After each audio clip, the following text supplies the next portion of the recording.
একবার যখন রাসূল সাল্লাল্লাহু আলাইহি সাল্লামকে জিজ্ঞেস করা হয়েছিল যে ইসলামে সবচেয়ে উত্তম আমল কি, তখন রাসূল সাল্লাল্লাহু আলাইহি সাল্লাম একটা খুব আনকমন জিনিসের কথা বলেছিলেন। প্রথমে সাহাবাদেরকে উনি জিজ্ঞেস করলেন যে তোমরা বলো কি হতে পারে। তখন একজন বললেন কি নামাজ, উনি বললেন না। জিহাদ, রাসূল সাল্লাল্লাহু আলাইহি সাল্লাম বললেন না। রোজা, রাসূল সাল্লাল্লাহু আলাইহি সাল্লাম বললেন না। হজ, উনি বললেন না। তখন উনি বললেন যে তোমাদের মধ্যে সবচেয়ে উত্তম আমলকারী তারা যারা একে অপরের মধ্যে ভালোবাসা মেনটেন করে, একে অপরকে ভালোবাসে। সবচেয়ে উত্তম আমল হলো আল্লাহর জন্য একে অপরকে ভালোবাসা। এখন আমরা এটা কতটুকু করছি?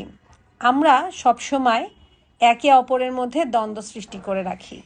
আমরা দেখা যায় একজনের উন্নতি দেখে নিজে হিংসা করছি, নিজে আনন্দিত হতে পারছি না, এবং একজনের ক্ষতিতে একরকমের খুব অসুস্থ তৃপ্তি পাচ্ছি। এই অসুস্থ তৃপ্তিটা আমাদের বাদ দিতে হবে। আমরা অন্যের দুঃখে বেশি আনন্দ পাচ্ছি, যেই তৃপ্তিটা এমনকি আমাদের উন্নতিও আমাদেরকে দিচ্ছে না।